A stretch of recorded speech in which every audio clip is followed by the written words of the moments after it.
cleared out. Send out to the near side over Needham's head. Nice mark over the top. That you needed every little ounce of concentration, and he only had eyes for the footy to Jack Needham.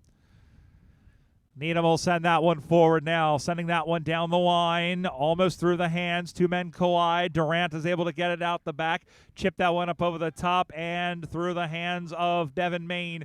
Main was taken down, no call. Minnesota wanted that one and then slung down. It's hot 4-on-4 action as Fashant took down Needham, the two number 4s, and we'll have a boundary throw-in. Again, watch AFL scoreboard. Minnesota 13, DC 7. 2-1 plays 1-1. As they're now trying to get that one up with all sorts of unsuccessful ways was Lashir, and sending that one forward. Here comes Minnesota threatening again. And the mark is taken. So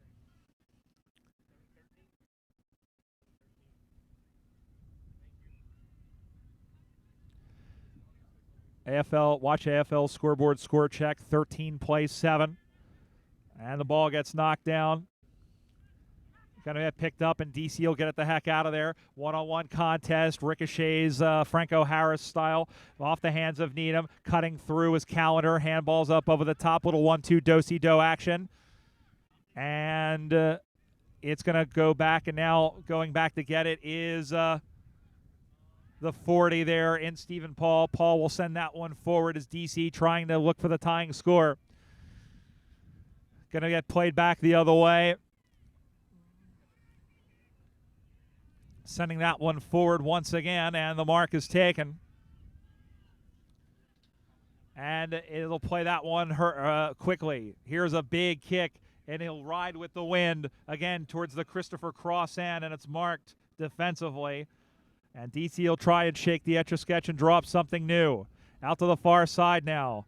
Running away. He's going to get tackled. He has to give up the footy. There once again is Callahan on the footy. It's a dog pile on the rabbit situation. And the umpire crosses to me, but a good job of pressure by the Minnesota Freeze as they look to extend their lead. Ball gets dropped down in front. Out to the near side. And now cleared out. Ball goes high in the air. Weaver tried to win position. It's him and Bevan Main, and the ball will go out of bounds. Oh. Ooh. Well.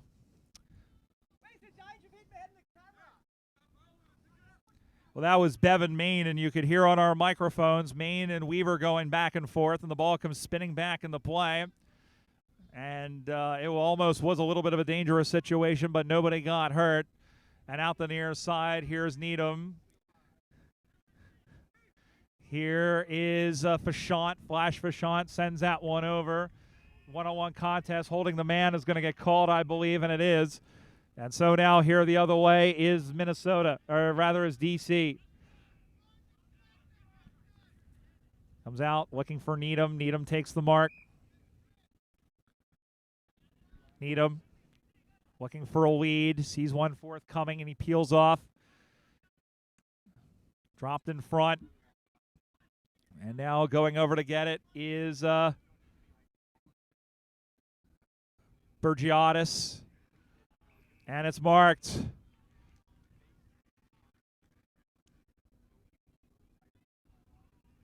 Sent in by the Freeze now into the top of the 50-meter arc. Nice mark taken across by Brent Fisher. And Fisher's going to whirl around. Did it get anything?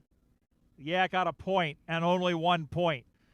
But it's now less than a goal of the difference on the Watch AFL scoreboard. It's the DC Eagles 13, Minnesota. I'm sorry, it's the other way. I'm sorry. It's the Minnesota Freeze 14, DC 7. Minnesota 14, DC 7. And now it's more than a straight kick, the difference.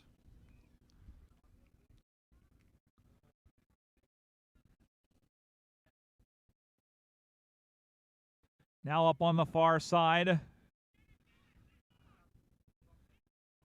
And going to be paddled in the middle. There's some contact off the footy. A lot of contact happening off the footy. And the ball gets skittered across, and now going up to pick it up And now picking that one up the other way, here is Blumenschein, who sends that one across, but Minnesota has the numbers and comes out to the near side. It's going to be marked by Callender. I love a Callender guy, and he's going to come off and send this one down the line. And realizing at the last minute that the ball was heading in his direction was Robertson. Needham right on the boundary line. Nice little weighted kick, marked. And then taken down kind of incidentally, but the mark taken by Lishkowski. Sammy W. sends this one. And he's going to get paid a 50-meter penalty because Brent Mergen came over the mark. And so Lishkowski will move in and be just about a 45-degree angle. And he goes bang. And we're back to a one-point game on the Watch AFL scoreboard. That was awfully close, but they're all going to look like bombs on the scoreboard. And now the score is Minnesota 14, DC 13. Minnesota 2-2-14, DC 2-1-13. Here on USAFL.com. And, of course, our thanks to Tasmanian, to Coopers, to Watch AFL, and to Gridiron Productions, who is bringing you the pictures across these two fields. Here comes DC. They have the notion now, just 1 point separating. Two really good games to start today here on Coopers Field, and we hope you'll join us all day long here from Lakewood Ranch, Florida, as this one is played inside. Top of the 50-meter arc. Nice mark by Fisher. They have the footy now 30 meters out. Maybe closer to like 50, actually. So here is Fisher.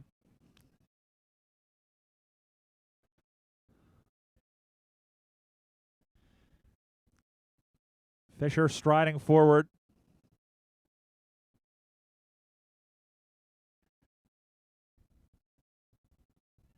He almost went about as backward as Brown, but the kick is going to be absolutely perfect. Goal to Brent Fisher on the Minnesota Freeze, and they extend their lead. Watch AFL scoreboard. Minnesota 20, DC 13. The Freeze 20, and DC Eagles 13, and that will do it for the first half. So a very entertaining first 20 minutes here, and as we said, we've played 60 minutes of football here at the Premier Sports Campus of Lakewood Ranch. And every single bit of it has been lots of fun. Minnesota getting a little bit more of their chances and making the most of it. And at halftime, it's the Minnesota Freeze 3-2-20, the DC Eagles 2-1-13. We're going to take a break and come right back. You're watching the 2023 USAFL National Championships here on USAFL.com.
we meet in a place unlike any other. A unique corner of the world. A place that's wild and wildly rewarding. Where challenge meets character and hazard meets haven.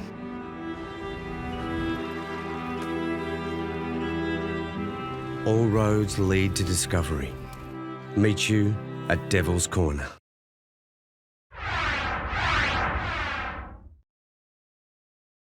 How do I feel looking back on 25 years? I'm incredibly proud that we are still here as such a vibrant organisation. We are a bunch of guys who literally learn the game by watching it on YouTube. And they get hit, and they're like, I wasn't ready for that. The sense of camaraderie and seeing that continue off the field. Whereas in the first few years, it was kind of like, this could fall apart tomorrow. All is in readiness here. The stars are out. The big stage is here. The red carpet is rolled out. Looking forward to this, as we like to say, a humdinger. And the question is, can you teach old dogs old tricks? This is a rematch of last year's grand final between the two sides. They made the grand final last year, now a rematch. It was a slugfest. Every single player on that team is a weapon.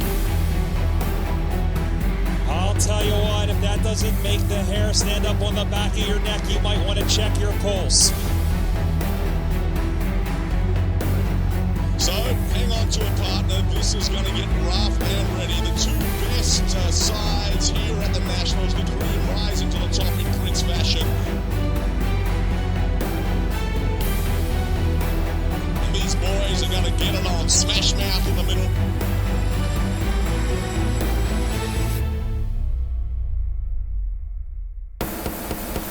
And a fantastic mark in front by the number 12. For the air, Coleman went for it. Look out, here comes trouble. Sportscast, Courage Boom Opera out of the middle. Everyone goes down and gets funky. Saying, calm it down. We got this. Let's take some good marks. Let's play some clean footy. That's where we shine. The umpire says, I may need to shovel the scraper off the ground. Osiris says, give me that ball. And she took it away. He tosses it to the Hammonds and the Gilmore and says, go after it, my daughters, and play footy. A bit inexperienced, a little bit probably nervous and over anxious. You've got to keep it plugging away, it'll come. And oh, big tackle put in there, but it was high, just a little high around the shoulders. Taken by the 24 for Minnesota. Freeman on the score. Here's the number 23. He's taken, played on, shoots and scores! That is, we have some new kids on the block with regards to USAFL Nationals. I love the fact that all these Americans love this sport.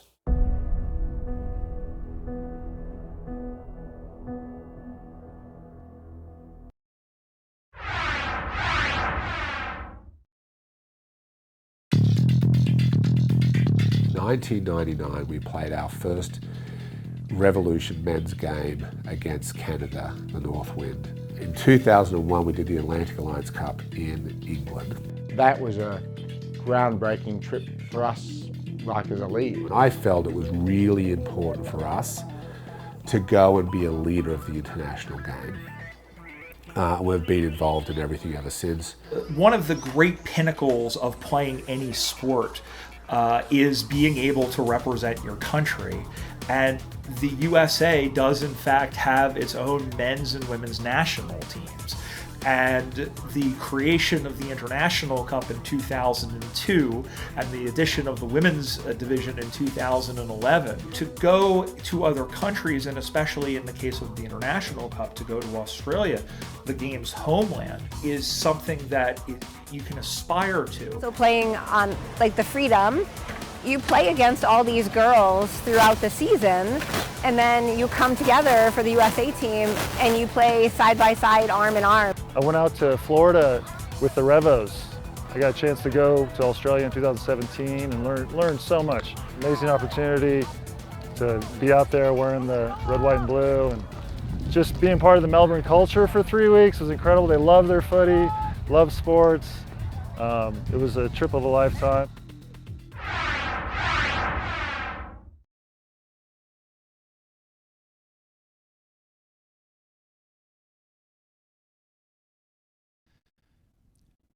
Second half of this men's Division II game between the DC Eagles and the Minnesota Freeze about to get underway here on Cooper's Field. Brian Barish here with you on a absolutely beautiful day. Look, there's a lot of clouds. That's a good thing. The players aren't broiling too much.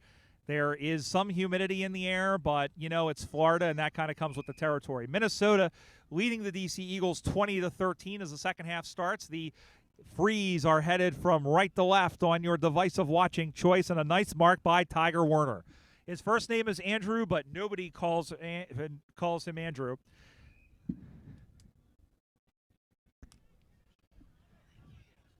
And as DC now has a chance for a goal, or rather Minnesota has a chance for a goal, they'll join us. They'll come out. And as we sit here watching this game, we are joined here in the commentary position by Laura Kane. And Laura, I'm going to try my best. You are the executive managing director of the AFL. Did I get that right? Close. Executive general manager. General manager. I apologize. No, don't apologize. Thank you so much for joining us. We've only had a game and a half happen across the fields. What's your impression of the tournament so far? Oh, it's wonderful. The passion and excitement and hearing American accents, say, holding the ball, yelling at the umpires is quite the spectacle. Does it make you feel like you're back home a little bit? It does. I can't believe I'm in Florida and watching a whole tournament worth of AFL football games. It's terrific. What's the feeling about the fact that, the AFL definitely wants to grow the game a whole lot. Talk about, I guess, the vision for, where you see the game growing like globally in the next couple of years.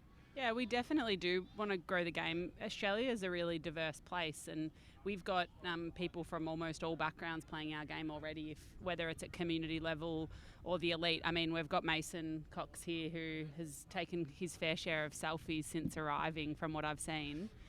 But it is to get our game in the backyards, literally, of other countries. It's everything to us to make sure more people see our game, play our game, umpire our game.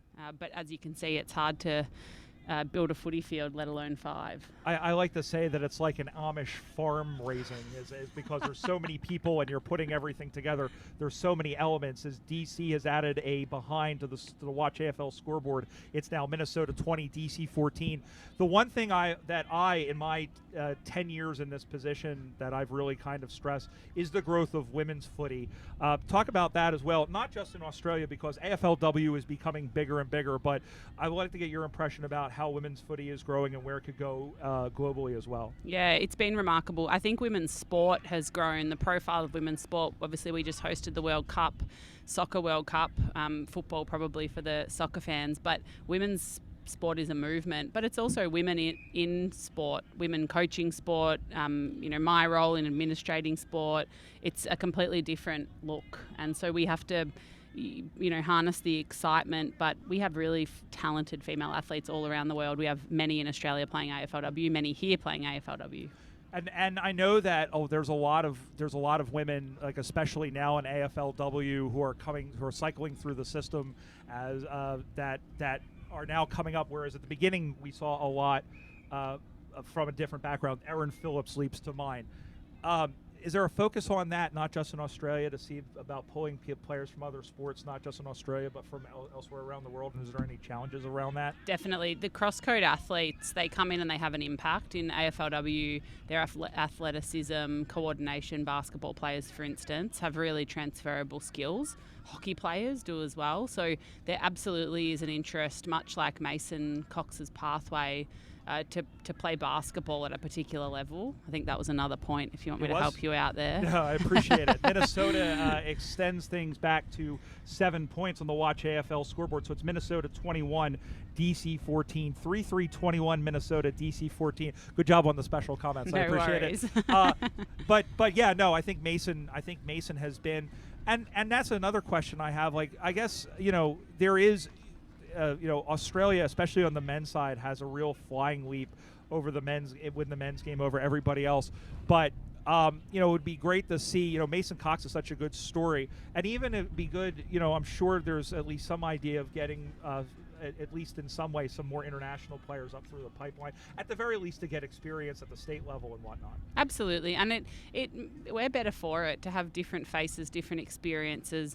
They've come from different sports, different facilities, different programs, and we can learn from each other. So, we want our game to be for everyone. We want football in every home, and we will do that by having the people who watch and play our game as diverse as possible. And I'm going to ask you one last question, and you've only been here a little bit, so I'm going to ask you, is there a USAFL team name that you like a lot? I don't know. I'm putting you on the spot a little bit. That's a hard question. I only know one player from Seattle, so far Seattle are my favorite team just by default. But otherwise, I might have to have a look at the team sheet and see which one I like. I've heard there's some quite interesting jumpers that they design, so I'm also on the lookout for which one of those is my favorite. Well, we just had the Fort Lauderdale Fighting Squids here on the last Okay, field. they can be my favorite. We had the Tampa Bay Tiger Sharks on the other ground, the Rome Redbacks.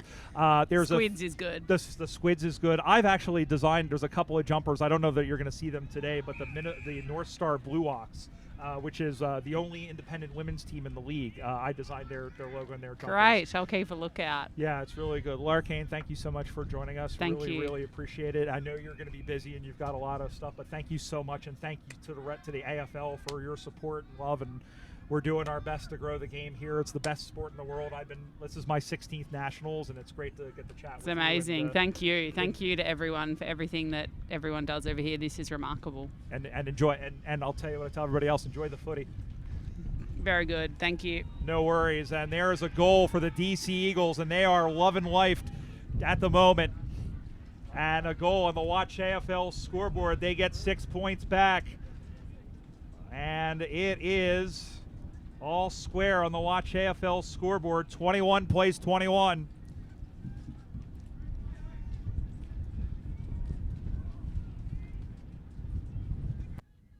What a goal there. And so now it is game on. And as we said at the top, it's not usually often that you have one game that is right down to the wire on Cooper's Field. Now we've got two, as Fort Lauderdale and Jacksonville went down to the bell. For Jacksonville won by 3 points. As the ball gets squirted free, handball back. Weaver is in there for Minnesota. Ball bounces out to Fashant. Ball spun round. Ball comes back in. And now out the far side, now going to be sent that one in the middle of the ground. Nice mark over the top by Tom Matthew. Matthew will send that one quickly. Oh, nice snag by Needham. Needham runs the 45 and kicks this one. It's going to go doing. It was a Wilbur post. Hello, I'm Mr. Ed. But DC has the lead on the Watch AFL scoreboard. 22 for the DC Eagles, 21 for the Minnesota Freeze. And the Eagles, who have been playing catch-up, now using the agency of a 3-goal breeze. Out to the near side, going to hang up in the air nicely, and coming over to take it is Blumenshine. Blumenshine sends that one where the sun shines, or at least is hidden behind a cloud at the moment. And the ball goes out of bounds, and we'll have a boundary throw-in.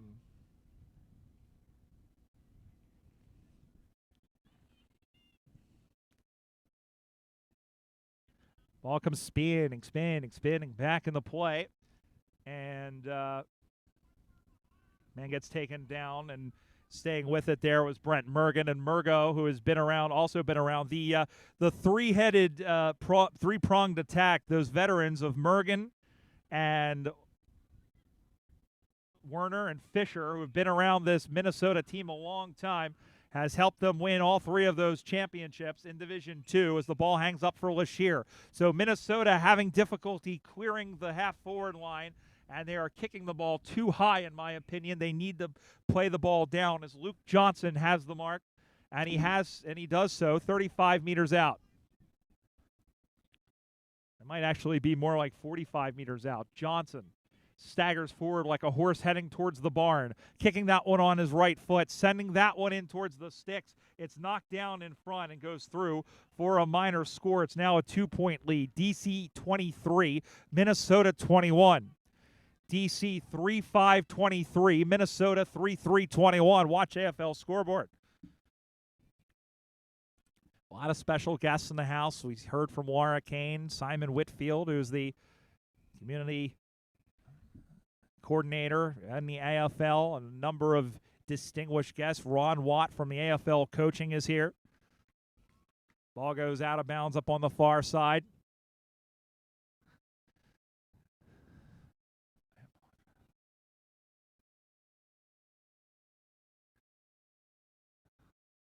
Ball comes back in the air once again. Over to get it is James McGee. McGee be able to get that one forward, and the ball goes out of bounds. Here on USAFL.com, Brian Barish, second half of this game.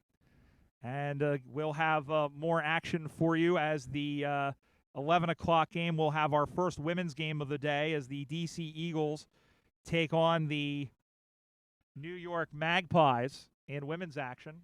And Minnesota will clear that one out. That's Women's Division 2. Nice mark over the top. Going to play that one on quickly was Woodruff. Sending that one in. The ball pops up high in the air. Did it get home? No, it's through for a behind. DC knocking on heaven's door.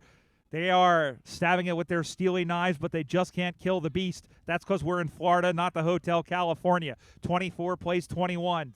Three-point lead for DC. Going out and trying to take the mark, but a good spoil there as the mark was taken, was almost taken by Robertson, but the ball goes out of bounds. Once again on the Watch AFL scoreboard, DC 24, Minnesota 21. Ball comes spinning, back in the play. Out in the middle of the ground, and it will go, it'll skip, it'll hop, and here comes Durant for Minnesota.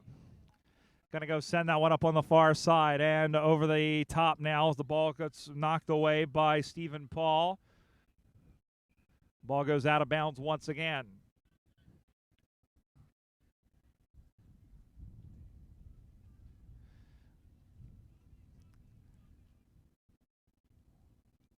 Freeze trying the push. Ahead and over to get it. There is Robertson once again for Minnesota. He's rolling forward. It's like a rolling tumbleweed situation here in the middle of Florida. As the ball gets popped up in the air, DC trying to get it out of there and continue the pressure. One knockout blow might be forthcoming. Sending this one high in the air. This could bring rain. Don't say the R word here in Florida as the ball gets knocked down. Sending that one in up to the top of the goal square. Gets knocked away. And then going and picking that one up and skittering around there was Justin Habel. Habel sends that one in, but it's marked.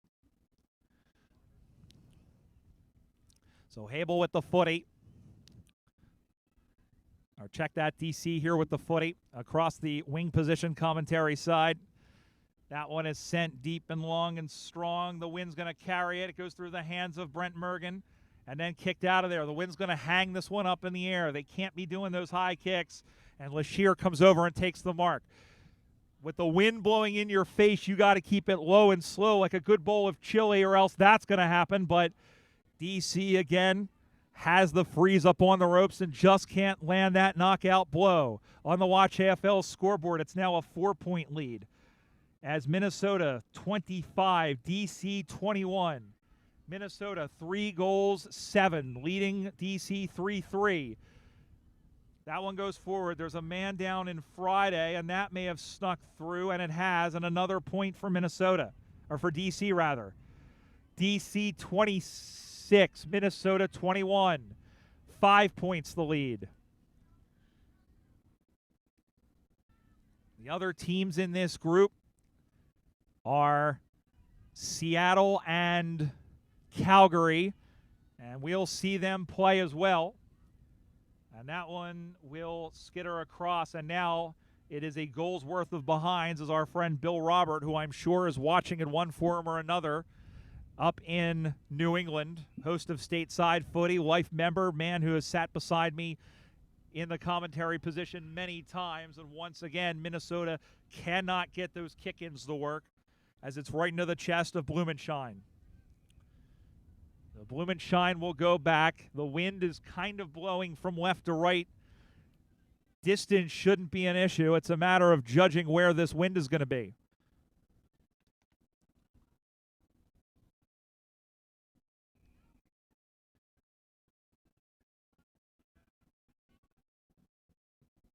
Sending that one on the way.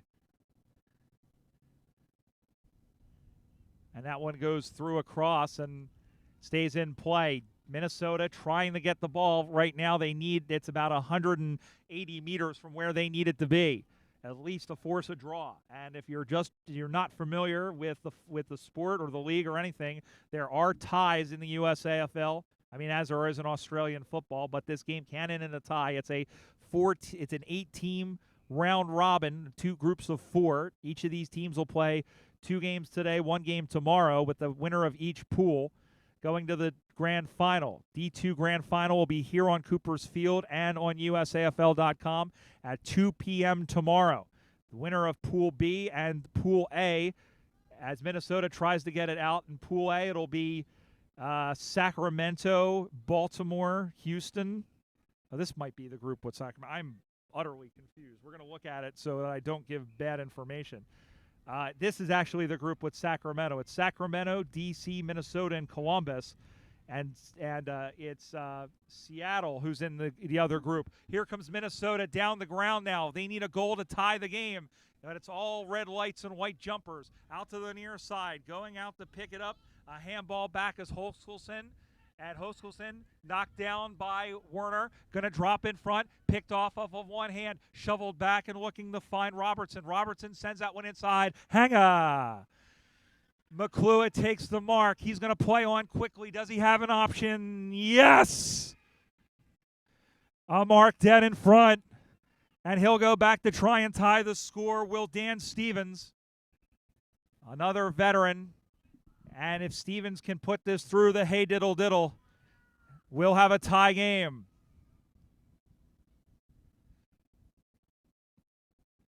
Stevens going back.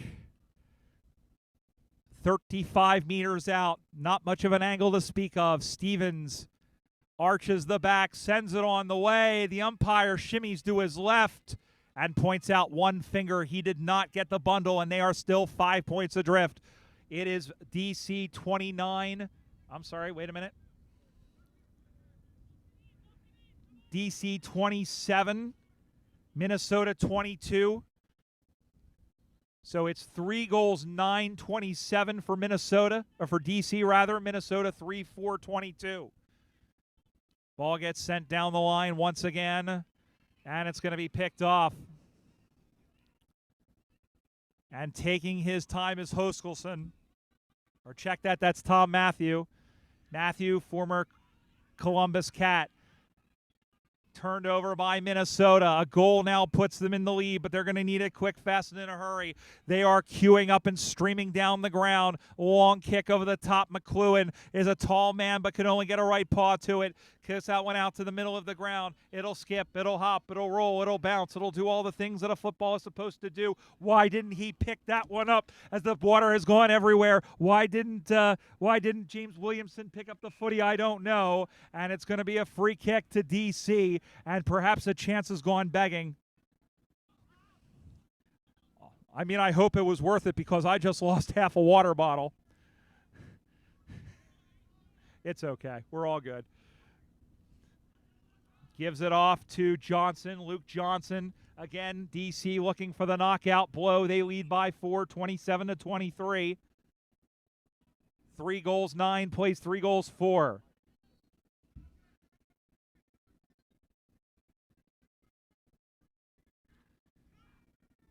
Two minutes to go unofficially is what we're hearing from the sideline.